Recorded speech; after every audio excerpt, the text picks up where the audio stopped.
So I'm here with John Halliwell today. He's a researcher at Columbia University, currently writing his dissertation focusing on Islamic finance. And I wanted to ask you, John, to start off with, oftentimes in sort of common parlance, we talk about capitalism, the society that we live in the West in particular, but globally it's a capitalistic world, and many people, especially of the left, will use these terms as a way of blanket denunciation, and without necessarily knowing much more than certain buzzwords. Can you speak a little bit to that, please? It's funny, when I was taking my oral examinations right before I started the dissertation, my advisor asked me if we can consider Islam capitalistic, and I outright refused to answer that question as a trick question, because we could mean by capitalists simply free markets and people exchanging goods through voluntary contracts. In which case you can find capitalism as early as ancient Mesopotamia. But obviously, by capitalism today, we mean something much different than we mean people simply exchanging goods in a market in 16th century France or Egypt or whatever. What's really happened is, first of all, the Industrial Revolution has simply changed the nature of capital. And even earlier, really, the conquest of the New World. Before 1492, most capital accumulation occurs by conquering other countries. And this is why you had slavery. A lot of Muslims in particular struggle with the fact that slavery was an accepted part of the social order in the Muslim world until the 19th or 20th century in some places. But the fact was that you didn't have these free markets of people looking to find work around the world. You had a very limited labor supply, and so people engaged in slave raids or in slave markets. But all of a sudden, with the conquest of the New World, it sets off this chain reaction. So they engaged in slave markets and slave raids in order to have a working population, to create a working population, to produce whatever. Right. Okay. You did not have, people from a third world willing to ship in, on planes or mass transportation to come fill up, the labor demand. So what happens with the conquest of the New World, it sets off this chain of events. First of all, the unprecedented amount of wealth that is captured, and many would say stolen, right? Absolutely, stolen in a naked imperial conquest, but on such a scale that is really unprecedented because of the mass die-off of the indigenous populations through the diseases the Europeans brought. So what happens, and the diseases, and sometimes certainly, but sometimes it's there's a sort of sense that there was a conspiracy to kill off the indigenous populations through diseases. It was accidental, right? It was just that the indigenous populations didn't have natural resistances to these foreign ailments that the Europeans brought in. You do have some isolated cases where the Europeans would give the Indians blankets infected with smallpox, but that really, in terms of the amount of death that caused, was really minimal compared to the actual cause of death. Now, this actually comes about from a very interesting quirk of history. Most diseases come from animals. Smallpox, the flu starts out through animals. Right. Now, the populations of the old world... Smallpox comes from chickens? No. We have chickenpox. Chickenpox, right. I don't know if...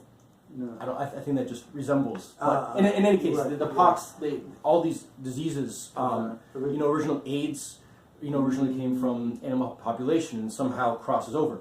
Now, the old world, Africa, Europe, Asia, Australia, etc., because they, for thousands of years, they were in close contact with livestock, they developed an immunity over millennia.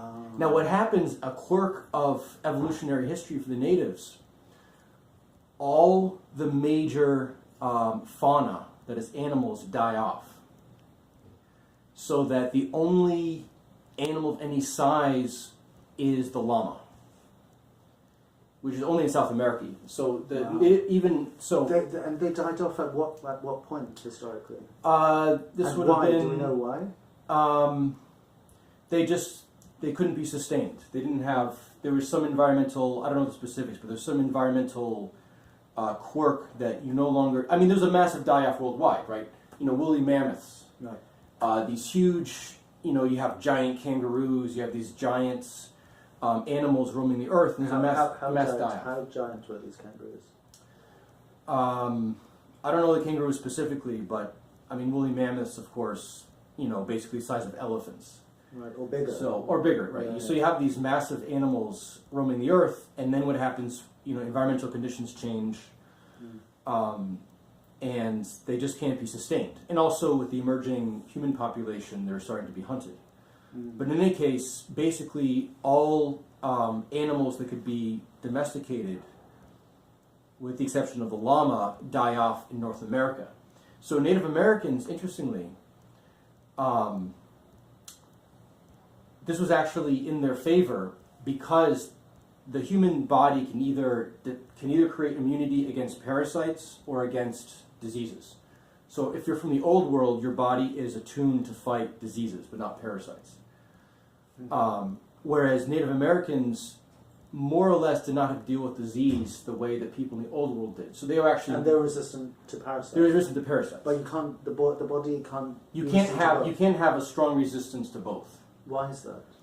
I don't know the exact genetics, but I mean, as with, you think about somebody can be really good at martial arts or at dancing. You're not going to have somebody who is a master ballerino and also a master kung fu artist. Right. That's a good analogy. The human entity cannot have absolute strength in every field. By definition, you have to have a relative strength in something. Right. So even if a person's a Renaissance man. Even a Renaissance, yeah, right. Even if you're a Renaissance man. So the Europeans are actually the Native Americans are actually very healthy, but they just had no resistance to these diseases. So the Europeans come and diseases kill off the Native Americans. But another thing is that the Europeans do not simply we have this stereotypical image. The Europeans come in, they have guns, they have ships, they have they have conventional technology, and they overcome Native Americans. Right. This was not the main reason. I mean, 1500, a musket is not a very powerful weapon. This isn't the main reason. This is not the main reason. So the way we read about, in sort of revisionist historical accounts about Christopher Columbus's sort of exploration or exploitation of the New World as being genocidal and things like that. For instance, I remember hearing or reading Chomsky, an interview he gave with David Barsamian. This is going back many decades now that he gave this interview, but Chomsky was commenting that the fact that we have Columbus Day, speaking from the context of Massachusetts, he's saying the fact that we have celebrate Columbus Day in Massachusetts, it's akin to if the Germans celebrated Hitler Day, because the way in which Columbus killed off all these, actively exterminated these native populations. You're saying that it's a little more nuanced? It's absolutely more nuanced. And Charles Mann. So Chomsky's not entirely correct here. No, of course. I mean, I have great respect for Sheikh Chomsky. Sheikh Chomsky. Right. But, and I think this is indicative of the left, is that they're correct in their broad moral strokes. Yeah. But they really lack the nuance of what's going on. Fascinating. which really weakens their moral condemnation. So you take Christopher Columbus, and he, in the words of one historian who wrote about this, it's not that Christopher Columbus discovered a new world. Who is this? Albert something. He wrote Ecological Imperialism. Another title. First name was Albert. I forget his last name. Mm-hmm. But he wrote Ecological Imperialism, and he said that it's not that Columbus discovered a new world. Columbus created a new world. So we have this image of Columbus comes over, he finds a new world, he destroys it. No. What the Europeans didn't realize, although later they'll be more conscious about this, is the reason they were so successful in their colonialism around the world is that they were able to reshape the environment of the lands they came in. So Columbus comes to Cuba, right? All of a sudden, you have these germs, not just germs that are killing Native Americans, but germs that are reshaping the very microorganisms of the soil. Wow. The soil, amazing. they reshape the soil unknowingly, Right. to grow European crops. And So sorry to interrupt you. Yeah. It's, to my mind, the way I can think of it, and what you just said analogically, is because it's so hard to imagine microbes reshaping. Yeah. So I'm thinking, for instance, of the introduction of rabbits to Australia and Yes, running yes, amok and exactly. changing Exactly. the landscape. And so you're saying that this is happening at a microbial level. You know, for instance, Insane. earthworms. Before the Europeans came, the vast majority of soil in North America did not have earthworms. What? Now, earthworms, they have such impact. They dig so many toil. They aerate the soil. Right. They're And they absolutely have- necessary. If you were to collect all the earthworms in North America, the mass, the pure weight of them is just so enormous. The Europeans brought earthworms to the vast majority of North America. And So- thereby unknowingly reshaped and create soil wherein one could grow crops. European crops. European crops. Okay. So all of a sudden, the reason colonialism is so effective is the Europeans can recreate the entire agricultural and economic system that is most conducive to their way of eating and the way they grow in their economic system, right? Because again, the Native Americans do not have these pack animals. They don't have oxen. They don't have horses. Right. Who are taking these plows out. They do have these very effective agricultural systems, but very different. What did the agricultural systems look like? Well, so Native Americans are perhaps the greatest geniuses of agricultural development, of Really? biotechnical engineering, Really? in bioengineering in history. In human history? In human history. Wow. Corn, tomatoes, potatoes. These crops, which have fed so many people, were bioengineered. Wow. Corn did not exist in nature before Native Americans. And how did they do You know when you go to a Chinese restaurant, you get that puny little corn stuff? That's what it was historically. That's historically, and we can't figure out how they managed to... we think of bioengineering as people in a lab splitting That's very genes. recent. That's like But 10 years old or something. all you need to do... How old is that by engineering? I'm 20th century, right? Right. Or 19th century, maybe, but... No, but in the lab. But yeah, in the lab, right. But bioengineering is just you take crops, you sort of, put them together, have them cross-pollinate, and you try to cultivate a crop that is nutritious and is viable. And so we cannot how do they figure out to take that small Chinese ear corn to make it into corn, which is, can feed so many people, per acre. And now everything has corn in it. Right? Corn, peppers, tomatoes, potatoes. You think about Indian food. What is Indian food without peppers? what is Italian cuisine without tomatoes? But these don't exist at all in those cultures before the Native Americans. And so Columbus comes, and it's not just they're reshaping the land, it's that they're taking Native American crops and reshaping the entire world with these Native American inventions. So Christopher Columbus did not discover a world, he created one. And as Charles Mann would argue, yes, we can concede that all the moral condemnation of Columbus are correct, but at the same time, we need to somehow commemorate the creation of a new world. And it's not just Europeans and Native Americans, it's people from all around the world creating the first truly globalized culture. Mexico becomes a meeting place, becomes the transshipment between China, Japan, and Spain. And you have some of the greatest Christian artifacts from the 17th century were actually produced by Chinese artisans. Right. And then sold to Mexican Catholics. Already, this is like, yes. This goes way back. You have Africans being brought in who are becoming part of Mexico and South America.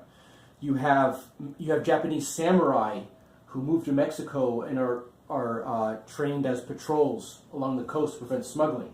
Wow. So yes, I mean Columbus was a terrible person by the standards of his day. You know, maybe he wasn't extraordinarily cruel. I think it might be a stretch to say that he intended to wipe out any species, although that may have been the ultimate outcome. But we need to somehow commemorate this creation of a new world in which people from all around the globe participated. So, and just to make another interjection very quickly, which is that Columbus did also enslave the native populations, right? There was a type of enslavement that happened. And as watching a short video presentation that George Monbiot, the Guardian columnist, and author, he has multiple books, who's also of the left, he sort of talks about the sort of extreme steps taken by Columbus and his people to ensure that the native populations were under control, such as if anyone ran away, their hands were chopped off and things like that. So, but you're saying, yes, while this happened, there's no question, so by some estimations, some 8 million native Indians were killed as a result, whether directly or indirectly, of European colonization. You're saying that the picture is by the standards of that day. By the standards of that day. You look at, I mean, Muslims were, invading other countries and enslaving people. So the narrative on that, vis-a-vis slavery and Muslim conquest, the narrative that I heard, for instance, I've heard this from people like Hamza Yusuf and others. And I took it as gospel truth in the past. I no longer question these so-called gospel truths today. But someone like Hamza Yusuf would say, "Oh, when Muslims went into countries, they liberated the lands, right? Yes. Right. The futuhat, right? They opened up the lands to Islam and to justice, and it's because of Muslim so-called conquests that actually people of other faiths had greater freedom to practice their religions." Now, this is the sort of dominant Muslim narrative that comes down, and that slavery in Islam looked very different from slavery as we understand it in a sort of European context. Right. So, could you comment on some of those things? Right. Well, it's really difficult to speak objectively about slavery in Islam because our only real point of reference, and I'm speaking for those of us who were raised in the American educational system, think of American slavery. And the reason why American slavery was so unbelievably brutal was twofold. First of all, before the rise of modern capitalism, there was you didn't have this sort of exponential growth in agriculture or markets. So you had slaves, and they brought back maybe a few percentage points profit every year, but it wasn't going to be where, if we push our slaves harder, we can get a 15% return on investment. And so what happened was there was no real reason to push them to their human limits. And so there was some room where you actually were in a position, if you were a slave owner, to want to negotiate with your slaves, give them incentives to work harder, give them some leeway. And this is not just for Islamic slavery. This is for Roman slavery. This is for slavery in other civilizations. Now, what happens with capitalism, all of a sudden... Which brings us back full circle. All of a sudden, you have this new type of capitalist change where all of a sudden you have this growth takeoff that comes from the conquest of the New World and the changing institutions, financial institutions, economic institutions, the rise of the nation state, where all of a sudden you can get a large return. So slaveholders in America and other modern type of European slavery systems are now pushing their slaves. So for instance, they used to pick cotton with just one hand. All of a sudden you're pushing them to learn how to pick cotton with both hands simultaneously. You push them to their utmost human limit. And then in addition to that, you have the rise of modern notions of biological race. Now, there was racial discrimination in the Muslim lands. You definitely do have this sense. Muslims, of course, enslaved people from the Caucasus region and Eastern Europe. The English word slave itself comes from the word Slav. So the original slave is an Eastern European. So Muslims did not enslave just Africans, but definitely there is some bias. But white people as well. Right. Right. But it never rises to this level of they're a different race. They're almost a different species. If we can't intermarry with them, you don't have it to that level. Right. So the problem is, because American-style racism is so unprecedentedly exploitative and inhumane and racist, it's hard to discuss the ways in which pre-modern slavery, not just for Muslims but also for Romans and I'm sure Indians, was exploitative and had certain racial hierarchies. Again, not to the same level. But the key to really understanding slavery is not trying to... The problem is whenever Muslims talk about slavery, it's either everything's good in the hood, right?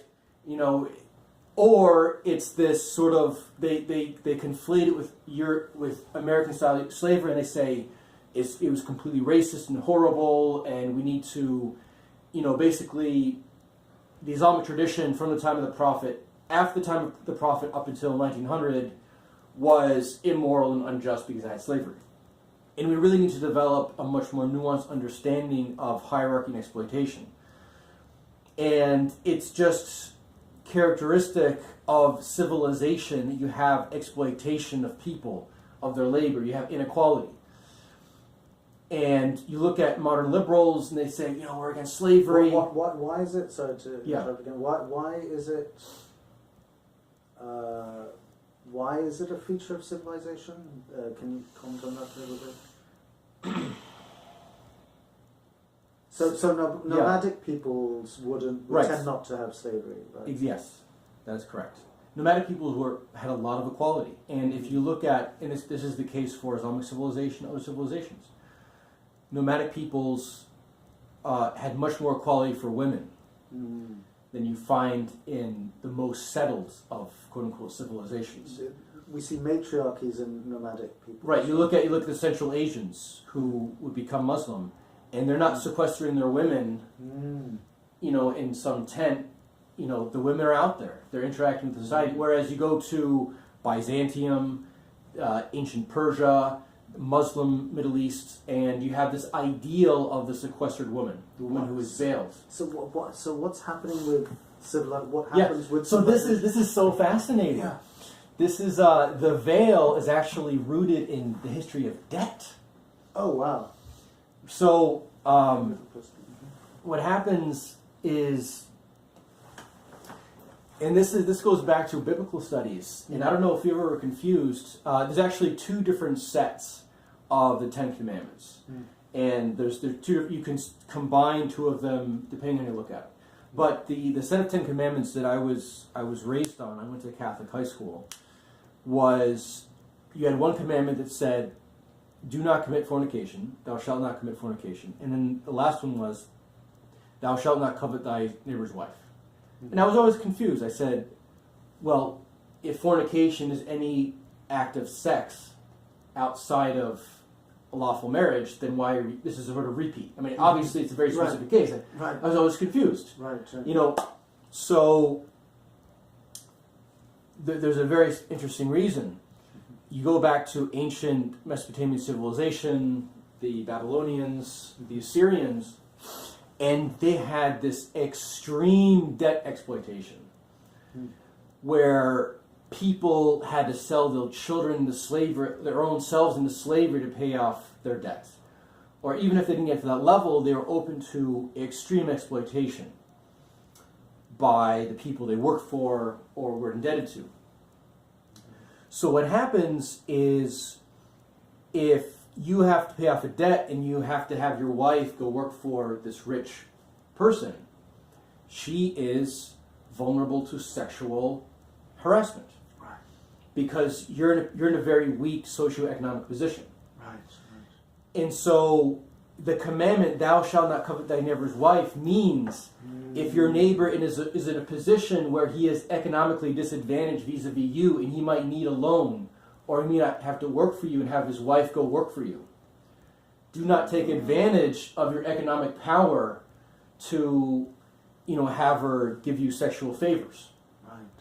Wow. And so what happens is the veil becomes a symbol of a woman who is sexually exclusive to one man. So it could be a free woman, it could be a concubine saying, you cannot sexually exploit me because I am attached to a powerful man who is economically protecting me from debt. Wow. Amazing. Right? And so... and of course, wearing if a woman veils, it's hard to work in a veil anyway. Mm-hmm. So and I say this by way of analogy again. When Right. I think of in a Bangladeshi context, where there's a lot of exploitation, there's a lot of poverty, and women, very often young women, girls even working in households as servants, and they're treated as subhuman in more cases than not. 9 times out of 10, and the way they dress, shall we say, they're not veiling in the way we have come to understand veiling. Right. So it's because it's impractical as well, right? So that's fascinating. So, and even in the Islamic tradition, you still have this idea, and it's so fascinating because modern Muslims assume that the purpose of the headscarf is, or the face veil, is modesty, and of course that's part of it. But slaves in Islam are not supposed to wear the veil. Slave women, and there's actually a report of Umar bin al-Khattab, who is the second caliph in Islam, who saw a slave woman wearing the veil and forced her to take it off. Wow. Because it is supposed to be a social status marker. Wow, that's radical. So by the veil you mean the face veil? Or the hijab itself? I mean both. Both have the same idea. Obviously there are different levels. So the slave woman doesn't wear either? From what I've seen, and there may be differences of opinion, but basically, but you do have the idea, and also, I mean, you have the idea in Islam that slave women can go walking around bare-breasted. Right. Which is unthinkable today, right? It's almost incomprehensible. How could they even be possible? Right. I mean, I remember hearing, I think again, Hamza Yusuf mentioned that in the Prophet's time, there were women very commonly walked around bare-breasted, and the Prophet saw that. Yes. So that's again almost unthinkable today. So. But it's interesting. We have an analog of that today, where you can pick up a National Geographic and it'll show women from a tribal society who are bare-breasted, and we don't consider this pornographic. We don't. Because we consider their social status to be so below ours that... We're doing that unconsciously, you think? Unconsciously, you would not... It's not sexualized. Because our attraction, we don't think of it that much, but our attraction is very much based on how we socially evaluate somebody, right? So if you see, we're here on Columbia's campus, if you see a young woman who is wearing a Columbia cap, you're probably going to be subconsciously more attracted to her. And you can almost, Then- I mean, to